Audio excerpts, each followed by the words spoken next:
Burbank Marriott. The Dark Shadows event will be happening July 2024.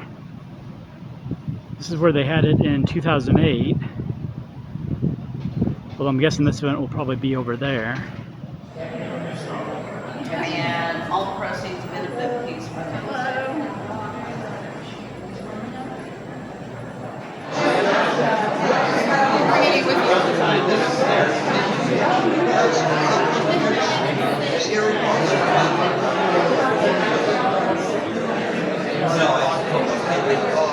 We're so happy to put this together to share all of the love we have for her. All of you, whether you were friends, family, or fans, Lara embraced and was just so generous with her spirit. And she, I think, definitely one of the most adventurous women I've ever known. She seemed to be just fearless, and she had this great appetite to learn, and her passions from nature and animals and art and writing, teaching, acting. And I think one of my favorite times was being able to engage with her love of writing and work with her on the novels on Dark Shadows. And I'll never forget going to Boston. She wanted to research. Lara wanted everything to be on thing, and she was just, she just went in completely, immersed herself in whatever she was doing. And going to Boston in the middle of winter and freezing up there, and going to a witches' coven meeting on a Saturday night. And they were good witches. So it was all on the up and down. Lara came to the conventions, East Coast, West Coast, for the last 40 years. She was a regular on cruises. The last few years, there were a number of cruises for Dark Shadows fans. She went to England to be part of the Johnny Depp Shadows, and she just was really so amazing. But above all else, she was a friend to all of us. And I'd like to introduce you tonight to many folks who have also much love to share. But I want to start off with a great colleague, a dear friend for many years, and he's a musical fella. It's Jim Storm, and he's going to get us started on a musical note and sing one of Lara's favorite songs.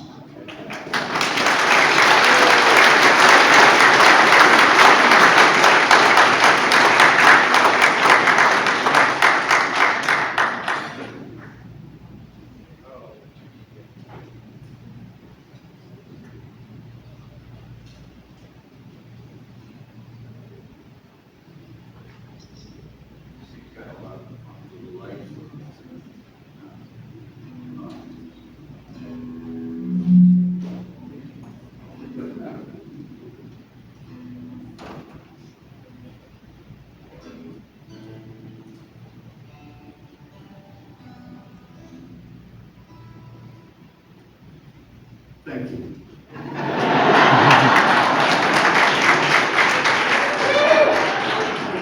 Okay, I first started in Dark Shadows, and I was playing the guitar and I was learning this finger style picking called 3-finger picking. It comes off the Delta, Mississippi, and there's a guy out of Mississippi, John Curtis, that was an idol. And I was sitting in the dressing room, and I had to, this was at that time to do guitar. And I was playing it one day, I was just trying to figure out the picking, trying to figure out the playing. And one day I was just sitting there, and I was singing it, and I looked up, and there was this incredible looking woman, dressing gown, hair stacked up on top of her head, and the most compelling eyes I've ever seen in my life. It was absolutely beautiful. And she was leaning there, and she said, "Well, my name's Lara Parker." And I said, "Well, very nice to meet you." We started talking. She said, "I'm from the South, and I've been listening to you play, and I really am attracted to that sound. It's a really wonderful sound. I love that kind of music, country and folk stuff." And I said, "Well, the song I'm working on is it's a children's song." And And it takes place in Chicago, turn of the century, 1960 place. And it's called Red Light, Green Light. And it's a song warned, the kids would sing it on the street to warn the hookers that the cops would. Yeah. But she liked it a lot. And through the years, you know, we became pretty good friends. And I'd come to her home, and we did scenes together. We talked a lot. You know, she listened. She listened to me. And she would be very inquisitive. And it was authentic. And it was just a conversationalist. It was just really a lovely, lovely person. Beautiful actress, but just all in down, just a lovely lady. And we miss her. We just miss her. And we sing the song. This is one of her, she liked it.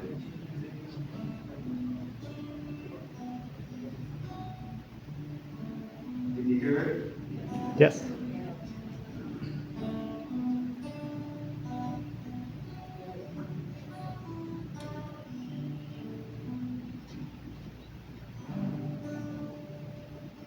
Red light, green light around the town.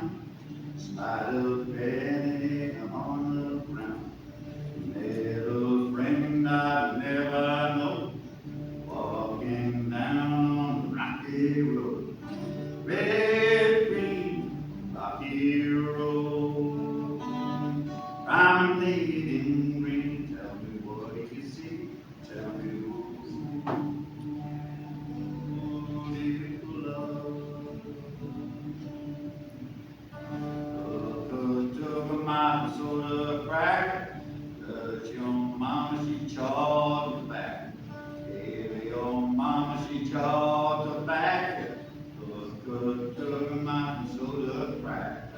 Red, green, Rocky Road. Promenading green, tell me what do you see? Tell me who you love. See that bird up in the sky, he don't run, he just flying, it's green on Rocky Road. From digging green, tell me what do you see, tell me who you love.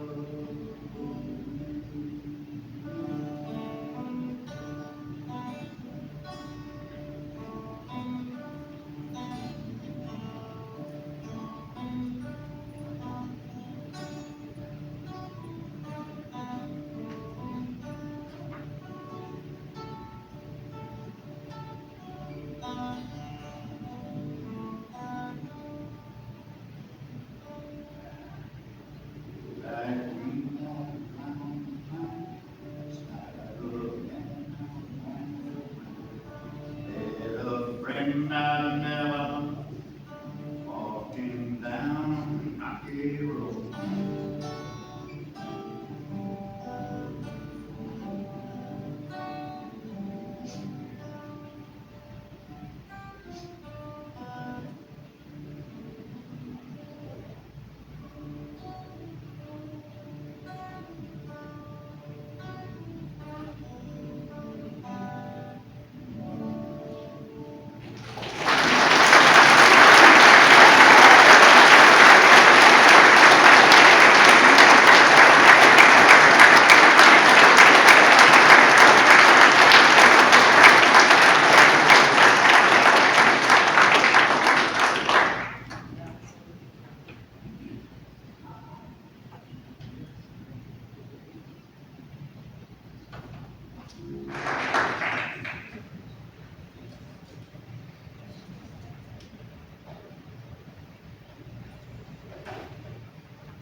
Hello, my name is Roy Pittsburgh, and I was honored to be asked if I might have a few words to say here on Laura. And she's one of the most beautiful women in the world, and an accomplished actress and author. I couldn't pass up this opportunity to tell what she meant to me. I met her for the first time in 1986 at one of the festivals, after I had followed her career for almost 20 years. I remember the first time they killed her character off on the show. We saw it a minute ago, and I was shocked for a minute, and then I realized, no, they've got to bring her back. And because she was so popular, and they did. They brought her back time and time again on the show. And I remember about 6 months after that, it was, I believe, in the fall of 1968, I was surprised to see her on the covers of 3 magazines on the newsstand, 3 different magazines. She was very, very popular. Anyway, about 10 years after I met her in New York, I had critiqued something she did, and she contacted me out of the blue and said that she was prompted to ask if I would look over a novel she was writing. Well, I couldn't pass up that. I had to do what she asked. And that began a long 20 years or more of me looking over her work. And I don't know why she picked me, because I was just a fan. But evidently something I said was cogent enough to intrigue her. She thought that maybe I could give her some tips. I don't know. She had come at the show as just another role that she moved away from, and now she's coming back to it. And whereas I had always stayed with the Dark Shadows, I had an older brother that died when I was small. And so maybe I always had one foot in this world and one in the next. I don't know. At least I was always interested in the esoteric. But I think she wanted a broader feedback from the plot and the overall character development and concept and motivation. She kept saying she couldn't get inside Barnabas's motivation. She couldn't get inside his head. And I had a creative writing picture that said she didn't believe in getting inside characters' heads. She wanted everything to look cinematically and like a movie. And the only character motivation coming out in a little bit of the dialogue, just the bare minimum. So I remember I was basically concentrating on the minuscule clerical matters and typos. My main point was that anything that makes a reader stumble over something, it takes them out of the story and breaks the spell. She didn't really care about the typos, but I did. And I cleaned up all of those things. I remember telling her, you don't want to frustrate your publisher so that he throws the manuscript at the wall. And she repeated that back to me very slowly and said, why give me these ridiculous things? Nobody's going to throw my manuscript.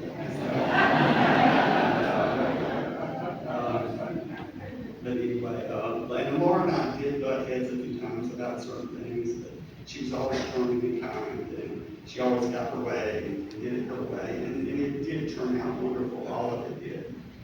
Once in a while, she would flash some emotion reminiscent of Angelique or something that just made me happy. It was hilarious, and I was laugh. And then she would say, "I'm not like Angelique. I'm not."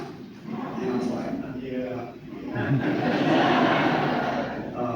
Over the years, my wife and I went on several of the Dark Shadows cruises, and we went to conventions maybe every other year. If it wasn't her, it would go to me, it would be my brother.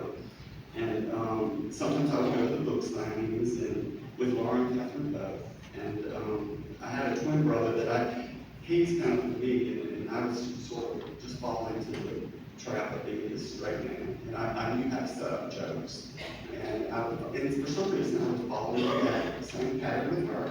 And it was amazing that just completely out of the blue, I could tell she was wanting to say something funny. She was starting to tell a little story. And this happened around different people, just unusual situations at some of the conventions. And she would start to set up a joke, and I would play the straight name forward and say something and bring it out, and she would come up with the most hilarious punchline, just spontaneously and completely unrehearsed.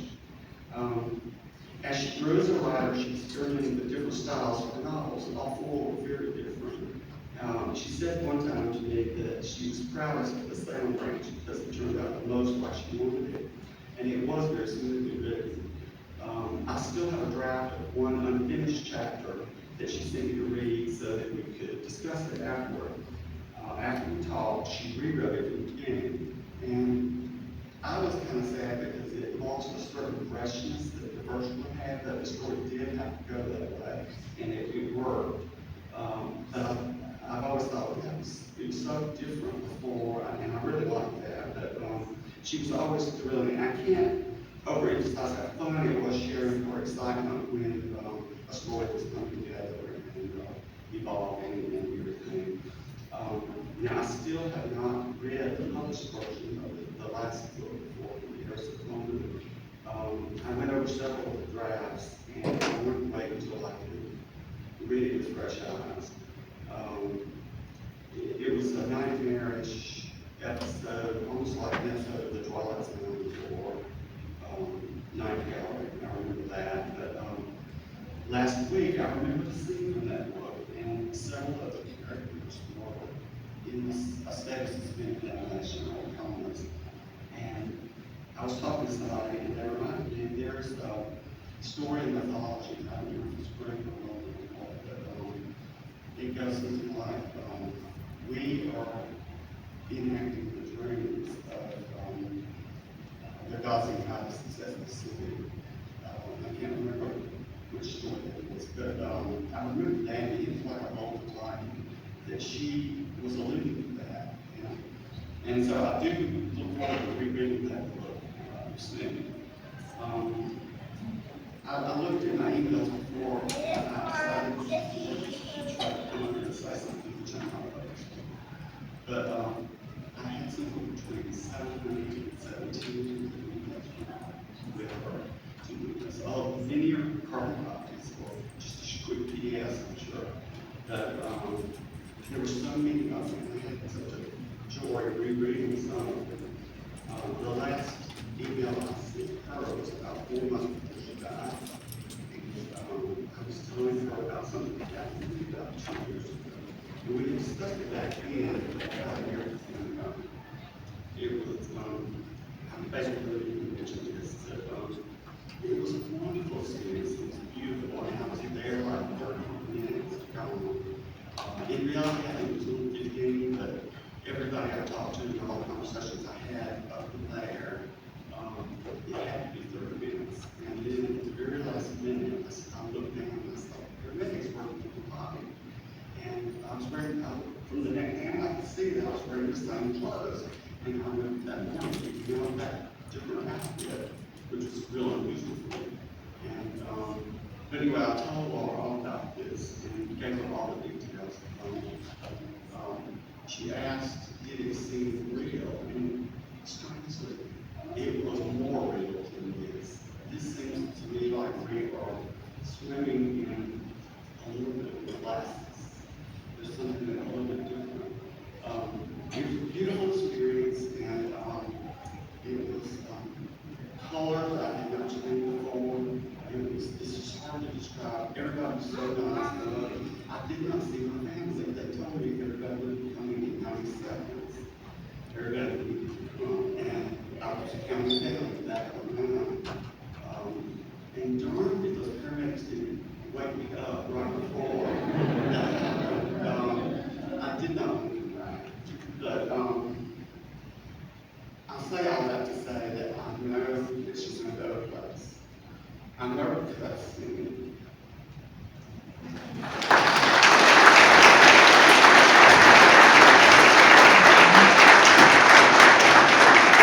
Now, please welcome Catherine and Scott.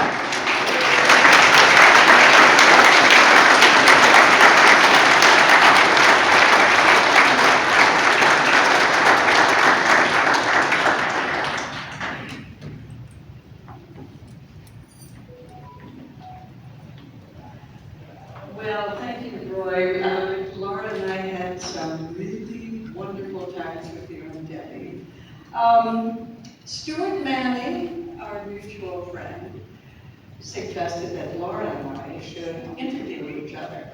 And of course, Laura was all for it, as you can imagine. And she said, "You mean I get to ask you anything at all?" And then we heard that wicked laugh. You know that laugh. But all of us who knew and loved Laura know how much she loved to delve deeply into things and explore life's great issues and ask all of those questions that made you squirm. At least me. Anyway, I embraced the idea too because we both realized that this was probably our last best opportunity to talk about what was a 56-year friendship. And it was significant for both of us, but professionally and personally. And this was our chance to do it. So I should tell you that we also agreed to record it. Two purpose-driven women who are both actresses and writers do not record. I met Laura on November 14th, 1967, on the second floor rehearsal room at old studio, ABC Studio 16. And, you know, I'm now watching Dark Shadows all over again. Episode by episode for the very first time. And about a week ago, we happened to watch that scene where Josette, the heiress, and Angelique, her lady's maid, appear for the first time. Dressed in 1795 frocks and babbling incoherent French at each other. But I have such incredible memories of that time. And what it does is remind me that it was Laura's contention that because we had first met as Angelique and Josette, that defined and characterized our entire relationship. And I totally disagree. Honey thinker that I am, I said, no, that has absolutely to do with who we are and our backgrounds. I mean, could any two be different? I mean, the blonde and the brunette, she was a Scorpio, I'm an Aquarian. I'm a Northerner, she was a Southern belle. And as I reminded her, in real life, she was the heiress, she was the debutante, she was the one who went off to Vassar and had Jane Fonda as her roommate. Anyway, that, you know, one thing that really did bond us is that we both discovered that as 16-year-olds, we've been accepted at Northwestern University in their cherub program. And that was my fervent dream that I would be able to go there for college. But I went there as a 16-year-old. And for both of us, that just altered our lives. And that is only one of the many, many, many things that Laura and I discussed during those 2 consecutive Sundays when I visited her beautiful home in Topanga Canyon. And I would arrive late in the morning, and I would leave at sunset. And during the day, we just talked and talked, and we'd sit on that little Victorian settee in the living room, or out in that sunbathed garden with the yellow roses, and just talk about everything. And we did get around to discussing some of life's great issues, as Laura wanted to do is. Among them, if you were a tree, what tree would you be? For the record, silver birch. Laura, native oak. But we also got into all of those gnarly things, you know, the stuff of a 56-year friendship. You know, the ups and the downs and the absolute bliss of knowing somebody so well. And then, well, it won't come as a surprise, it wasn't to me, but sitting there and speaking to Laura so intimately for those 2 days, I knew how much I loved this one. So, on that last day, when I went to the door, and she would always want me to stay on for supper, and you know that Laura could talk well into the evening. But she gave me a tight hug, and she said, "Aren't we lucky? Acting and writing, that's what we wanted to do with our lives, and we did it." And then she said, "You know, I don't want to leave, but if I have to, I have no complaints. I've had this wonderful life and this wonderful family, and family meant everything to Laura."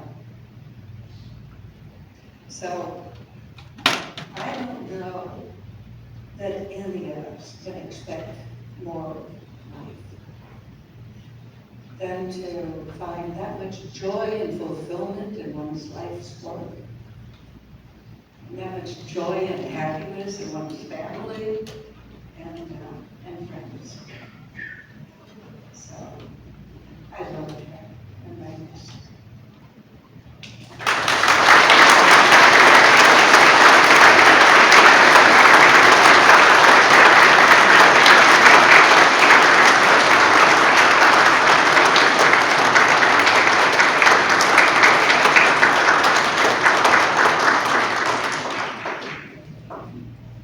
Now please welcome from Michigan, Lee Rosenberg.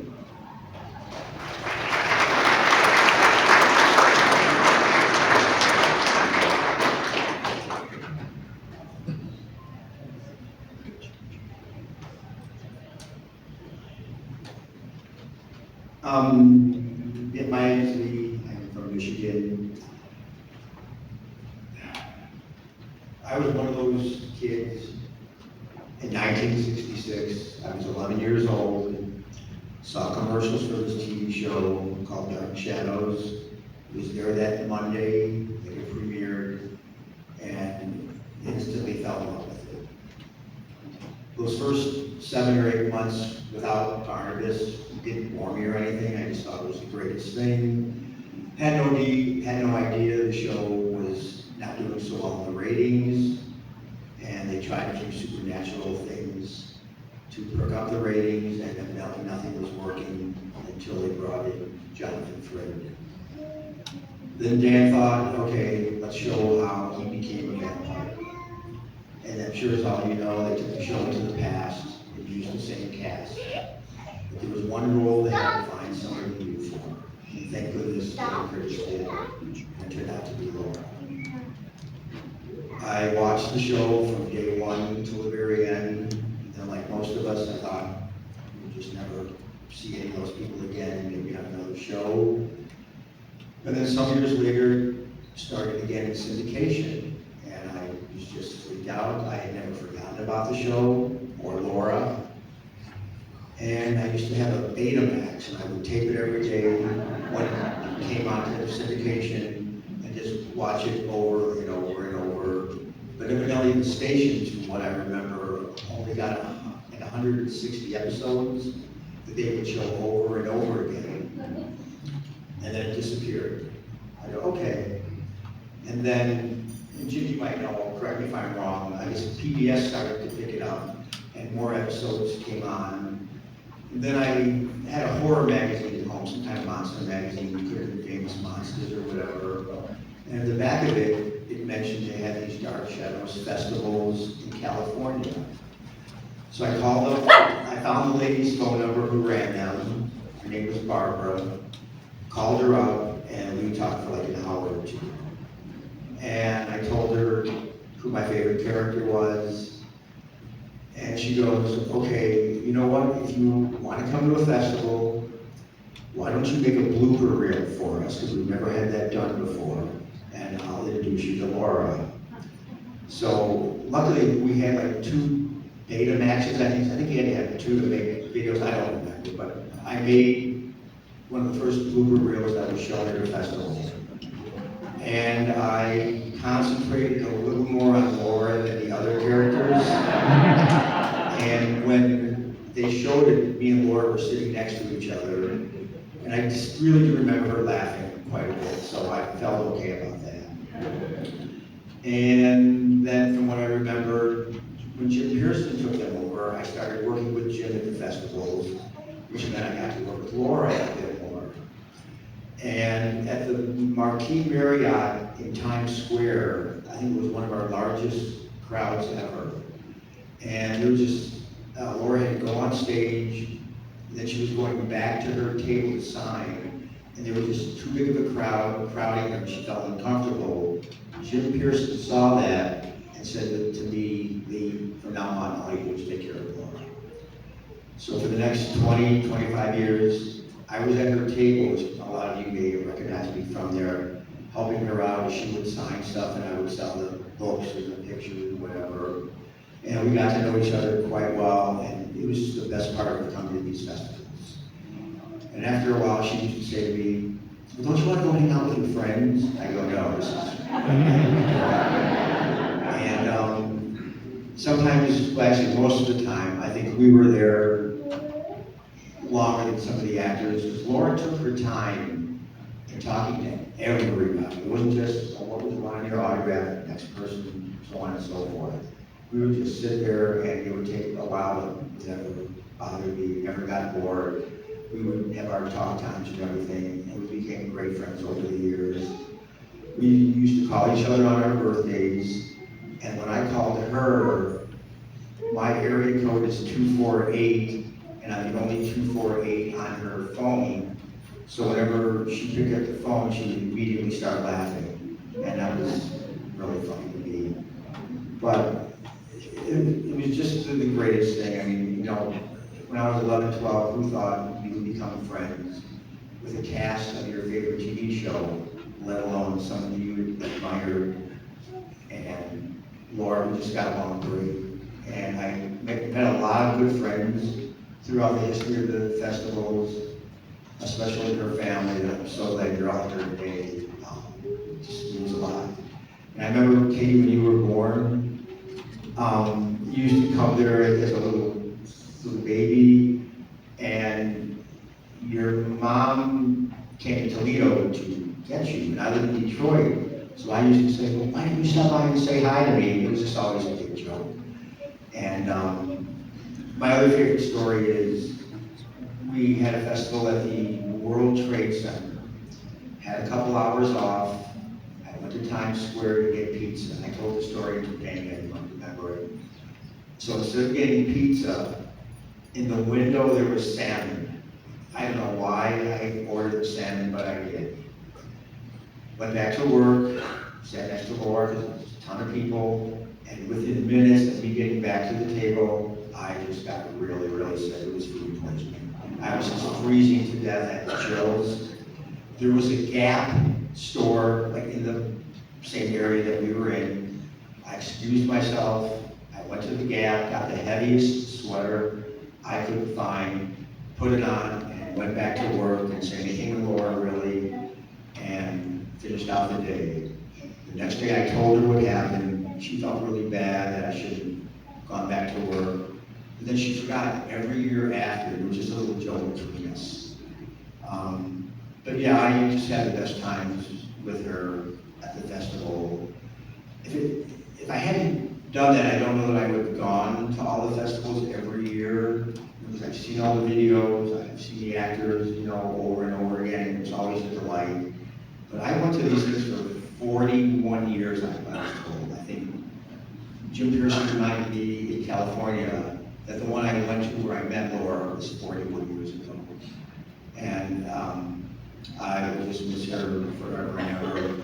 I remember, like back in the day, the TV guide booklet was like really small, and for the nighttime shows, the hour-long dramas, they would actually have a guest list. So whenever I got the TV guide every week, I would honestly look for her name. Like the Remington Steele thing that they showed up. If if you had the original TV Guide book, her name was in the book, in the credits. So that's how I saw a lot of her TV roles. But yeah, I will miss her forever and ever. I'm glad you all came to this, especially the family. And just thank you.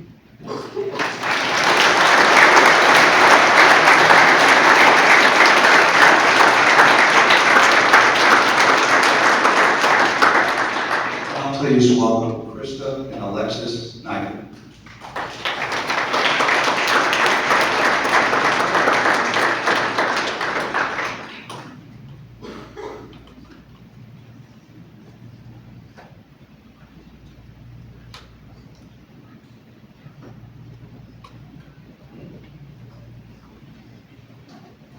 Hello, my name is Krista, and and I just wanted to talk today in memory of Lara. I'd like to take a few minutes to share with you what she meant to me as a woman. I was 9 years old when I first saw Lara as Angela in Dark Shadows. When I saw her for the first time, she took my breath away. With biker beauty, as David Selby once said, that she was stunningly beautiful. That day, I don't know which came first, being stunned or having my breath taken away, or both at the same time. I just knew she was the most beautiful woman I've ever seen. And after more than 50 years later, she still is. Over the years, I've met so many other girls and women that she touched much in the same way, starting with her portrayal of Angelique. They too saw her as a role model in a similar fashion. I'm convinced that this is one of the key reasons why Lara's portrayal of Angelique became such a compelling main character that has transcended all expectations and endured to this day.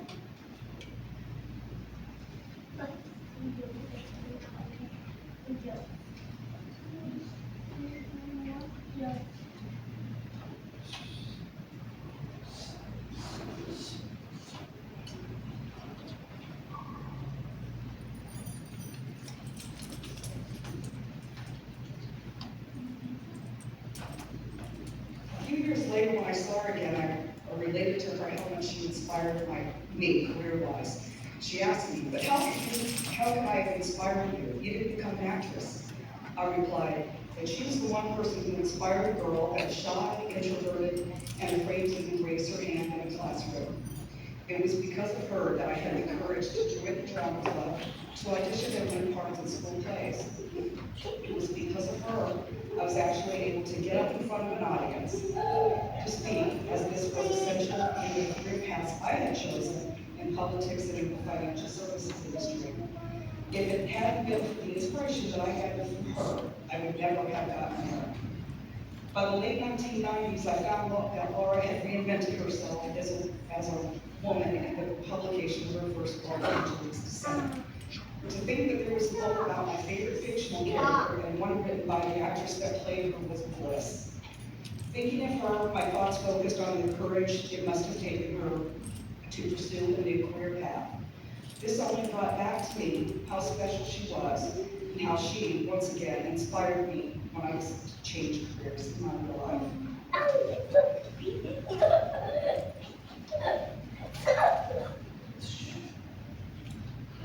During one convention in 2010, I told her that when I met my husband, I had been accepted into law school, but didn't go because I had fallen in love and got married instead. Encouraging me, she told me how she had gone back to school to earn a master's degree in creative writing when she was in her 60s, and that it's never too late to do the same.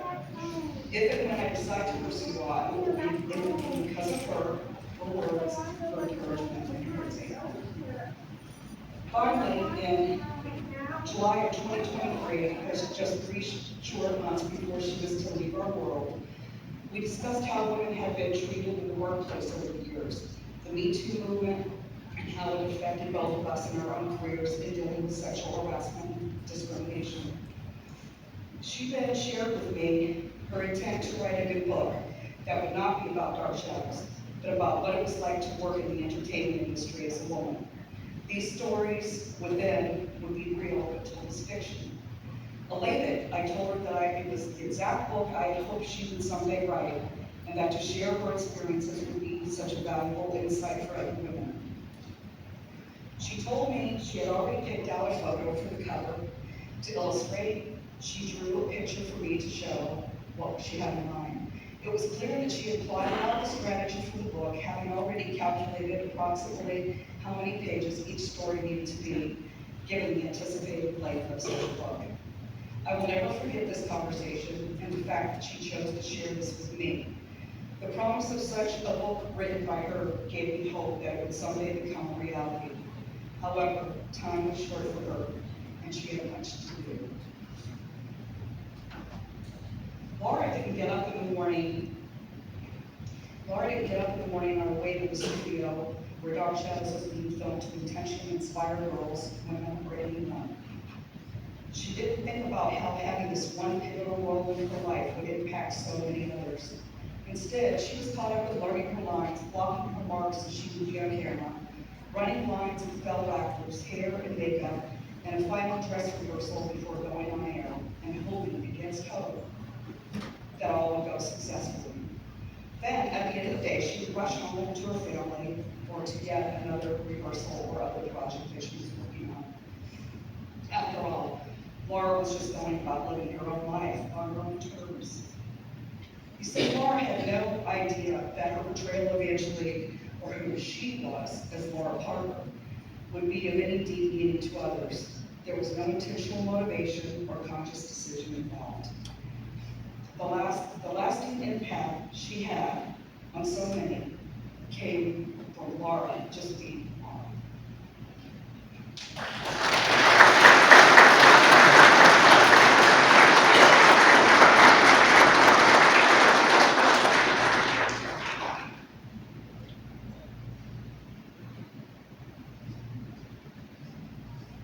Hello, I'm Alexis Knicker, and in memory of Laura today, I'm going to be reading from Bugs and Critters, which is a children's book that's a collection of poems written by her mother and illustrated by her aunt, and the audio was done by her. It was an important book to her, and it was an important book to me growing up. It was the book that got me into poetry, and some of you out there may remember a small little girl running around with a shirt that said, "Ask me about bugs and critters." So I will be reading the poem titled "The Mayfly." A mayfly, you've guessed it, is born in May. But did you know she lives only one day? When she opens her eyes to the morning sun, her first and her last day have begun. One morning, a mayfly was drying her wings on a stalk that held two other new things. One was a stink bug with mean disposition, the other an ant, a young politician. The ant said, "Now that your wings are unfurled, welcome, sweet mayfly, to the world. And let me please be the first to say, in all sincerity, have a nice day." The stink bug was filled with a bitter self-pity, and madly jealous of anything pretty. She made a remark with a cut of her knife. "It's the very last day of the rest of your life." The mayfly shrugged. It was best to forget. Whatever her time, she was now off to live it. She only returned when the sun was sinking. The ant was watching the stink bug stinking. The ant said, "Hello, and hip hip hooray. Well, let me tell you about my day. There were so many tasks that I just stopped counting. I dug a subway and moved a mountain, stayed busier far than the busiest bee, and all for the good of the colony. I touched antennas with most every member and asked them to vote for me come November. I took not 1 minute to stop and play, but says the stink bug, how was your day?" The stink bug was sunk in a deep purple funk. "Well, most of the time, I just sat here and stunk." Well, it takes all kinds. And so, tell us, mayfly, how did it go? I'm sure Mr. Ant will thank me a shirt, because I didn't do one solid lick of work. For all of us born on this day in May, decided to pass the day away.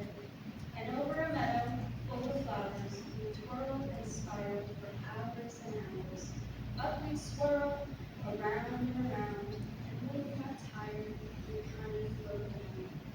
The stink bug will judge that my time was wasted, but most of the sweets of life I've tasted.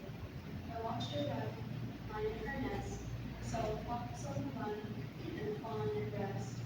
Got tossed around by friendly breeze, and smelled the blooms of apricot trees. Then I paused to leave my eggs behind, ensuring the future would make my kind. I basked in the sun and bathed in the wind, that broken your promises caused no pain. Made no enemies, left no dents, so all in all, I had no regrets. The ant replied, "You're uncivilized," but I doubt your day should be criticized.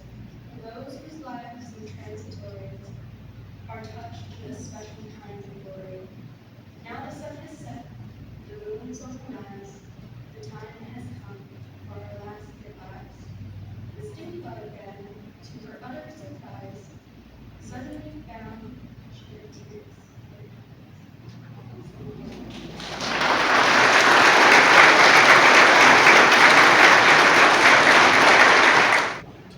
I'd now like to welcome lovely Lisa Richards.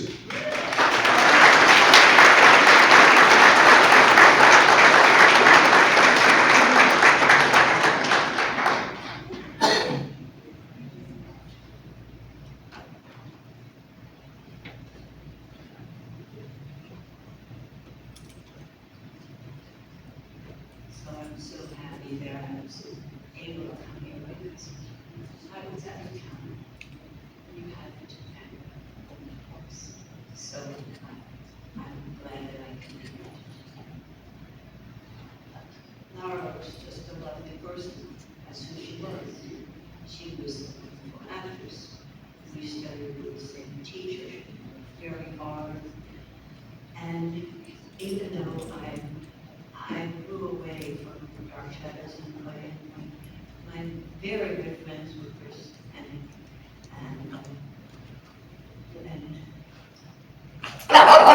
what his name's Mitch Ryan. You know, but Laura always remained in my heart. And I'm so happy to hear that she inspired so many people to do what they want to do in this life, to be artists, to be parents, to have loves, to follow their dreams. And for that, Laura, thank you very much.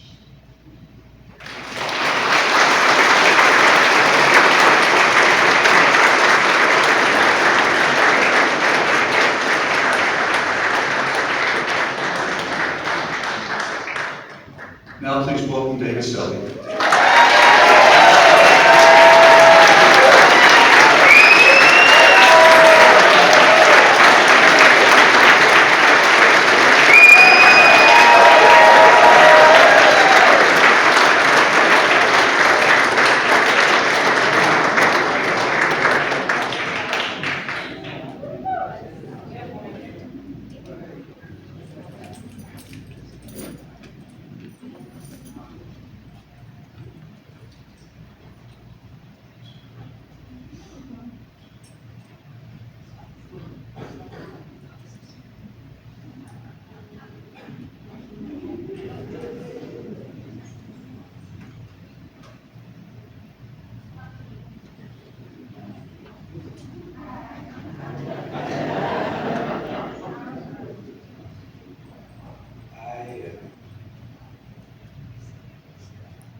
Many years ago,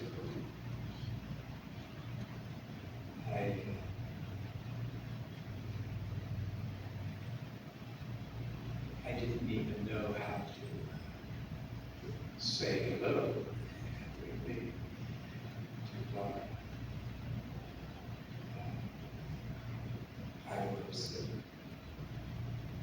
I won't say intimidated, but I was just taken. And I knew her as the editor.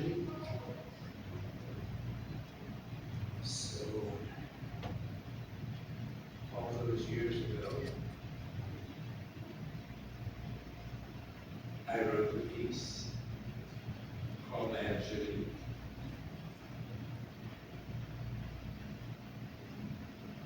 It's going to take some time to get you out of my mind. So gorgeous you are. The brightest star. I've loved you from afar. It never felt naughty, admiring your perfect body. So easy on the eye. The heavens sighed. Oh my. Oh my. And so did I. So did I. Gazing upon your beautiful face, my heart begins to race. Your beauty so unique, my Angelique, dear Angelique. You meant a lot to me, but it was never to be. Cross my heart, hope to die, I cannot lie.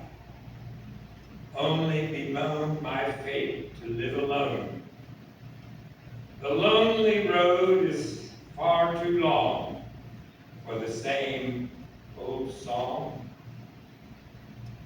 It's going to take some time to get you out of my mind.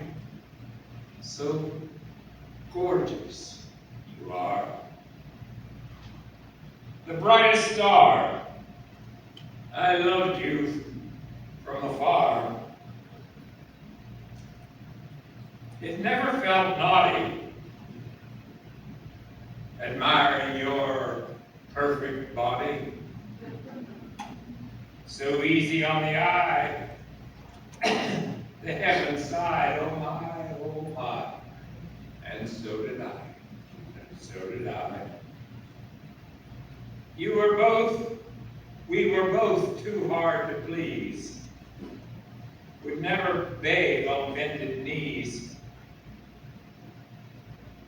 Buried in solitude, under a mountain of attitude, we never tired of playing double dare.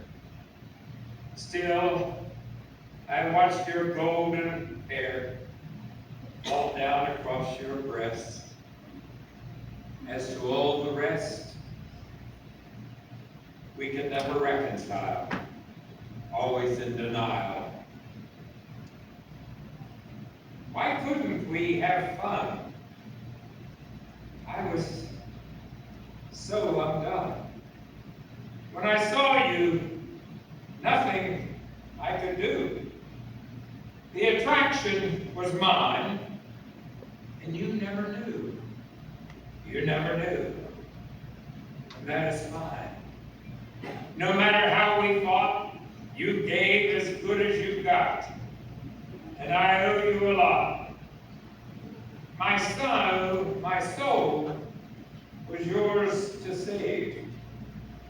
You kept me from an early grave. It will take some time to get you out of my mind. So gorgeous you are, the brightest star. I love you from afar. It never felt naughty, admiring your perfect body. So easy on the eye, the heavens sighed, oh my, so did I, so did I. Dear Angelique, my Angelique, you were so ugly, my heart skipped a beat. Come to the window, sweet is the night air. All was fair and square under the moon, my head in a swoon. Your love I could never tether. We were never meant to lie down together. Love is fragile, not a game. Your love never came. I know I was wrong. Can't make amends in a song. Your order tall, you want it all. A shadow on my wall. I would have risked it all for a love undead makes a lonely bed. We could never last. Consider our past. One lie, love would be dead. Love's heart is a minefield. Love's romantic shield is truth, bare instead. It will take some time to get you out of my mind. So gorgeous you are, the brightest star. I loved you from afar. It never felt naughty, admiring your perfect body. So easy on the eye, the heaven side. Oh my, oh my. And so did I. So did I.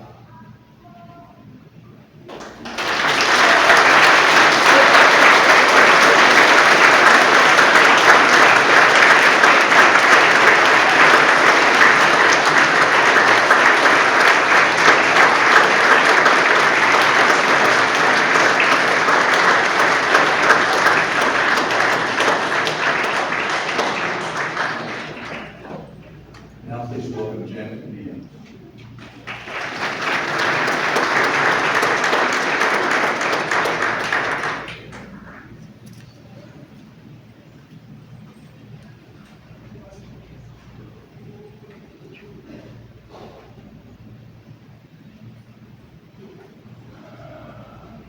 Hello, everybody. First thing I'd like to address is thank you all.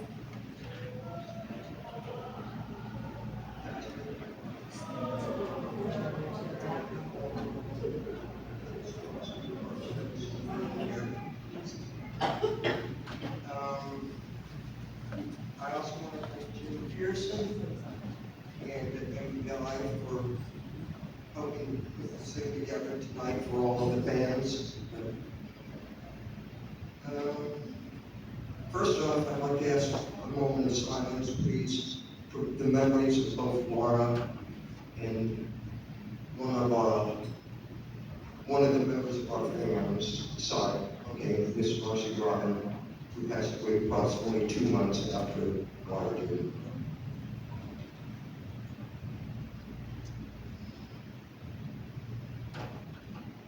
I'm not going to talk too long, but I will give you a brief history. My life as a fan basically started with Dark Shadows. In some ways, I was always a fan. It was the age, it was the era I lived in.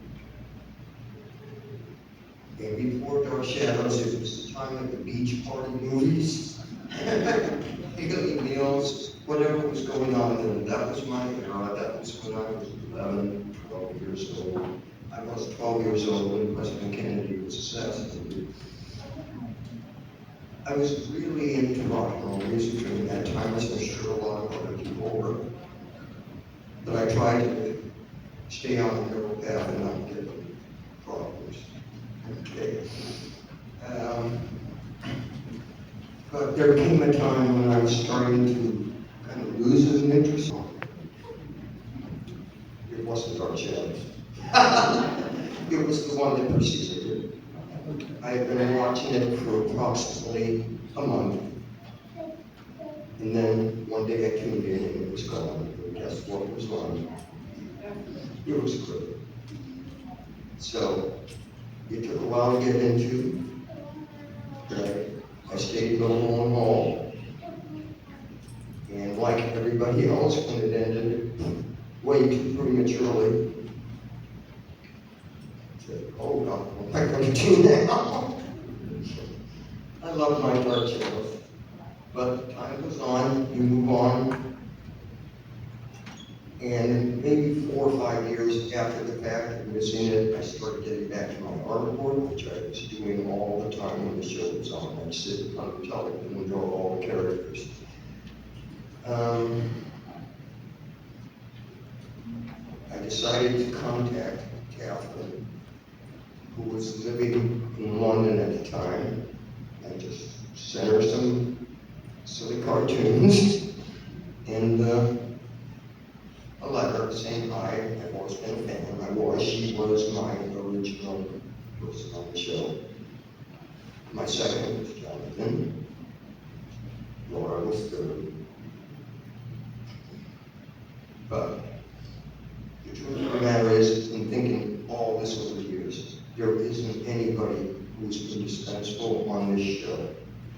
All of these people mattered, they contributed greatly, and to this day, this is still a high spot of television for me. I will love this show till the day I die.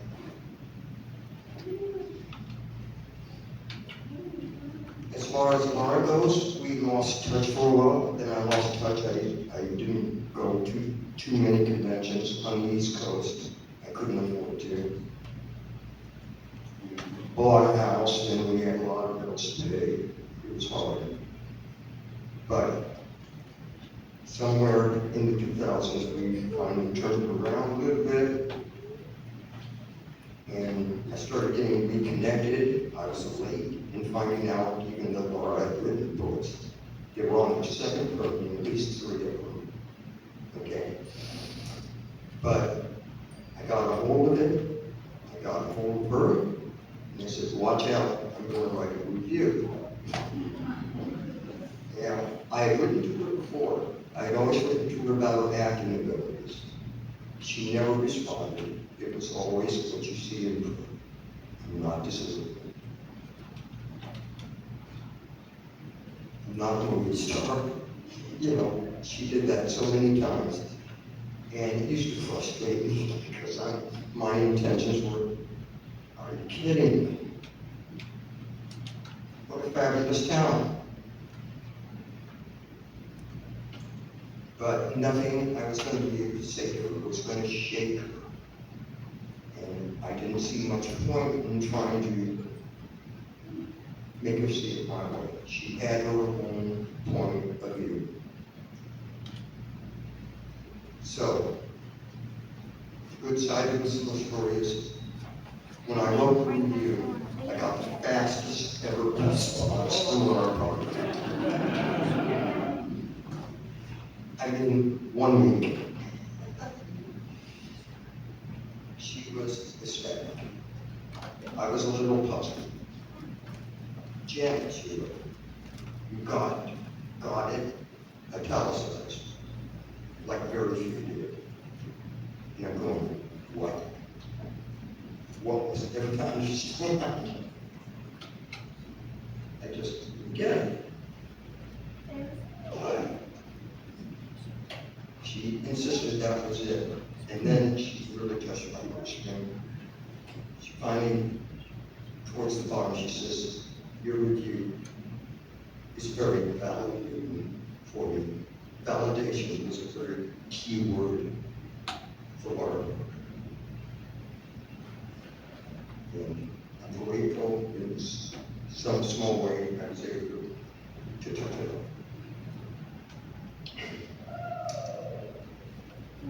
I will miss you dearly. I know we all will.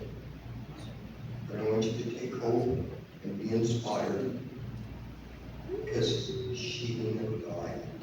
She will never ever die in this world, somewhere all around the world, for movies, for television shows, are gonna be playing. She's gonna go on and on. Fans are gonna rediscover her, and she will continue to grow. And Lara Parker, of course. This is my intention. I don't believe in death. We simply transition. The body may be in the ground, it may be cremated. But Lara Parker's spirit is still around. I'm not going to go into it now. If you wish to discuss anything with me later, I will be happy to talk about it. So I would like to end this by letting you guys know how appreciative I am that so many of you came to say goodbye to this great star and person. And I know you all love her. Send her your thoughts. If you want to say prayers for her, say prayers for her. She doesn't need you, but according to many things I've read, they do like to hear things like that. Okay? So thank you so much. I'm sorry to take up so much of your time.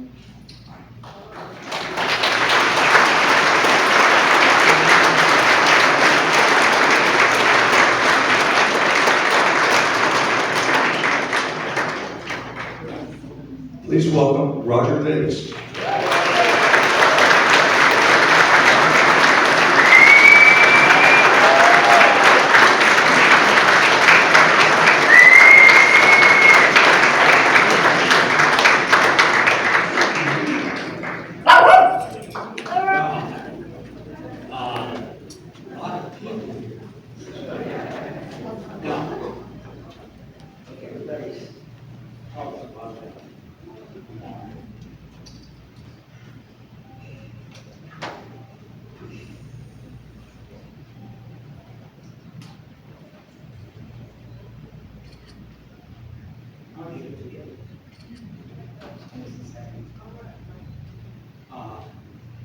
I came on Dark Shadows.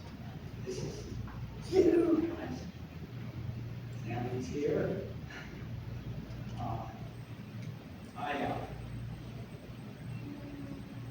I looked around and just was not surviving.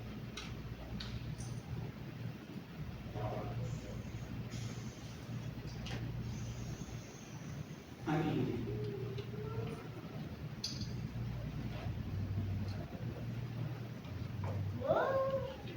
Green Street.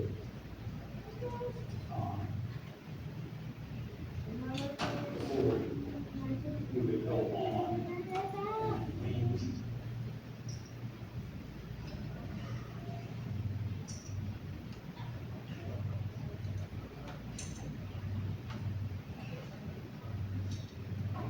Hold hands.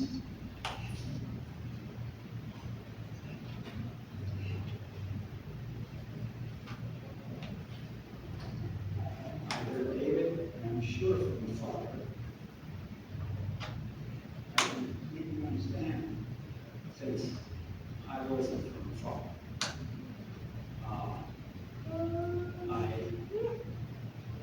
I miss her. I didn't get to have a last year with her. Who knows? But I'm here to tell you that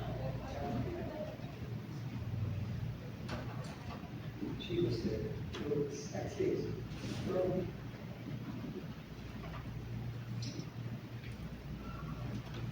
So honest, straightforward. And in a time in my life when I had gone to my hometown and it was an enormous grievous. I took all of my money and built a 21-story house and a hotel. I'm reminded of this when I'm seeing this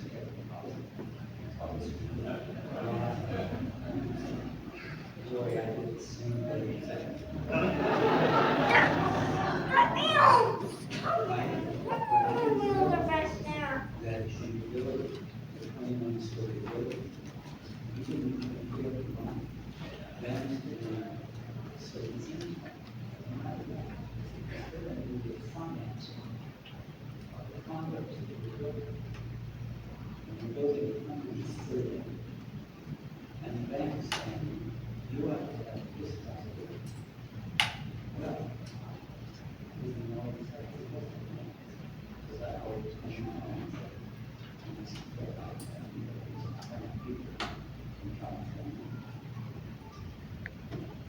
But, I lost everything.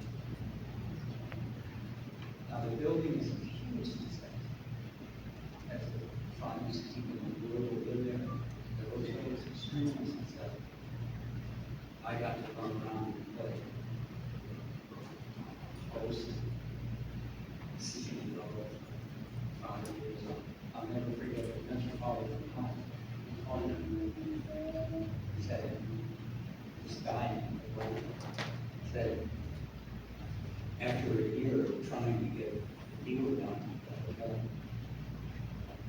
it's 3 in the morning, and he had at least,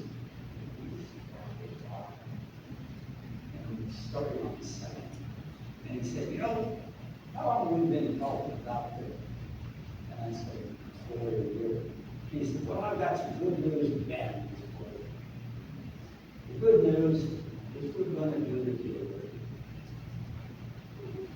We're going to give you this $27 million that you want. And we'll probably want to give it more. Now, you want the bad news? And I said, sure. He said, well, the bad news is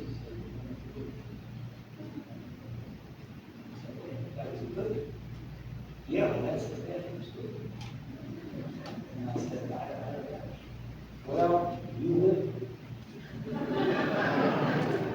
You would, but you just like all the young guys, and we're happy. We think this was really wonderful. Of course, it's not a 59-foot jet in New York City. It's very nice to have it. It's here downtown Wood, which is mostly empty. One day a year, Kentucky Derby is going to be fun. But I don't know what's going to happen the rest of the year. Well, he said, you're going to come back in here 5 years from now, and they'll be about it. I swear to you, 5 years, I was in his office begging him to buy the hotel. And I returned to California. I went to Santa Monica, I had a drink at the bar that a friend of mine owned. And I called up Lamar and Jim. And I didn't know where to go or what to do. It had been 10 years since I really been in business. Back playing real estate mode. And Lamar, on the phone, just said, hey, come and stay with us. Wow. I cannot tell you what that meant to me. And Jim and Katie and Mark were so kind.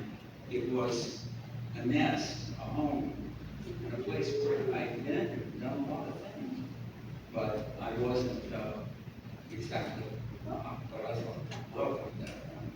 And as things began to turn around, and that big ball started moving, suddenly we got so many things. Suddenly we got another line of credit. These banks were trying to loan you money and all this kind of stuff. I still, the wonderful thing about me, it's hard to just talk about Lamar now without talking about Jim. And I have a daughter that's the age of Kate. And I'm very, very proud to tell you that in her life, most of the time, things started with an emotion, with a crush, so long ago. And then through your life, events happen that probably the single most important event in my life when I was Lara Parker and Jim, who literally took me in. And over the years after that, Lamar and I had conversations, and she was always so interested that I had this bounce back. And as I look now and think, I've had just how many people really affected it. It really made, and when things were really tough, they make a difference to you. I will never forget them. I will never, ever forgotten them. So, the side of, you've heard all of these sides of Mark, but the side I gave you is just personal and a great person. And as I said, sexiest, coolest girl I ever met. And since I was married for all the years to Jacqueline Smith, I can tell you that when I say that, well, anyway.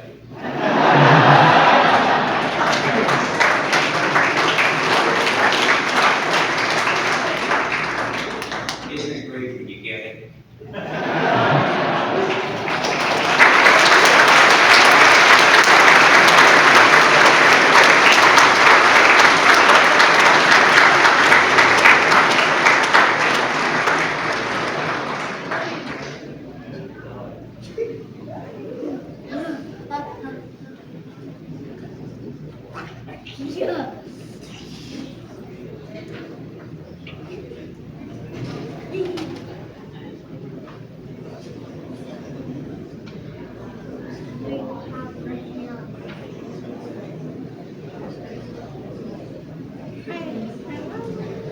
Now, please welcome back Jim Storm.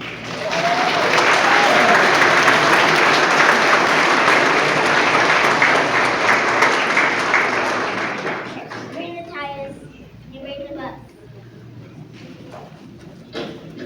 You see, I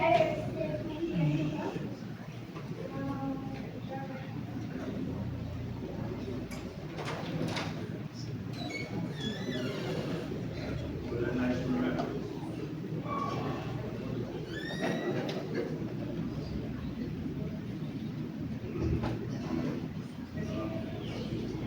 Just like you say,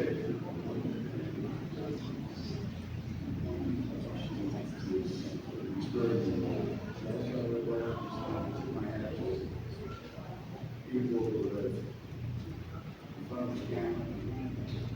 fun on with us. I would dedicate this song to them. Of course. And also, I'd like to just kind of say, I'd like to dedicate it to all of you. Because I need to tell you, I've seen commitment and people are just extraordinary. And I want to thank you from the bottom of my heart for what you've done. Thank you.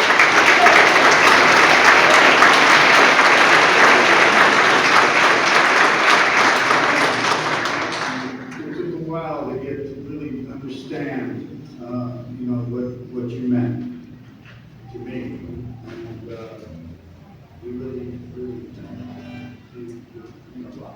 Thank you so much. I had an opportunity.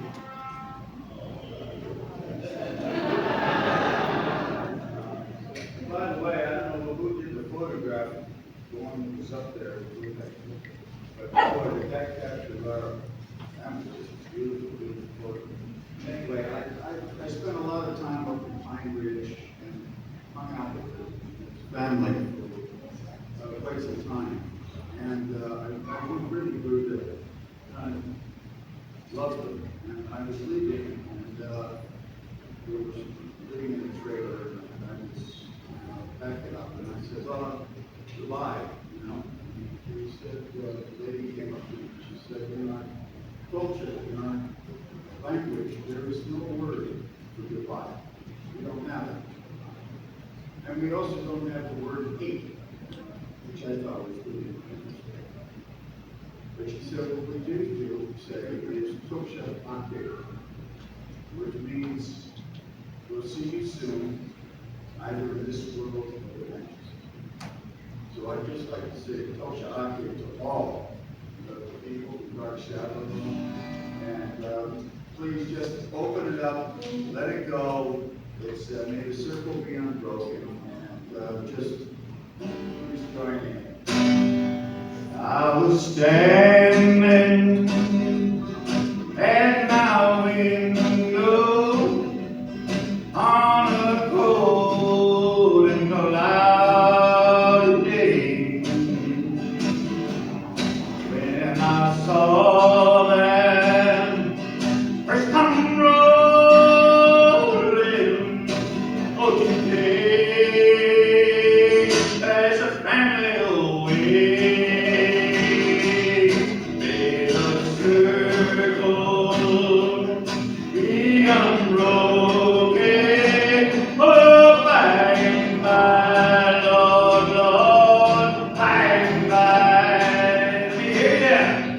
There's a better almost waiting in the sky, Lord, Lordy on the sky.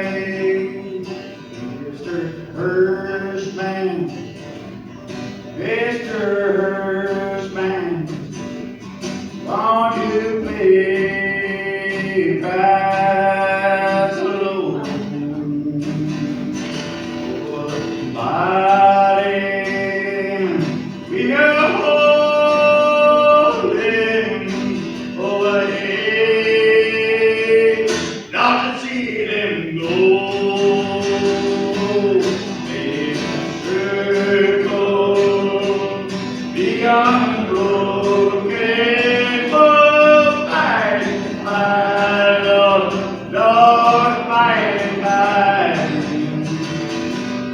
There's a better almost waiting in the sky, Lordy on the sky. Follow close behind them, hold my head up and be brave. Good night, and my sorrow when we lay lying under the rain. Now go in the circle, come on, be unbroken. Oh, by and by, Lord, Lord, by and by. There's a better almost waiting in the sky, Lord, in the sky, in the sky, Lord, in the sky.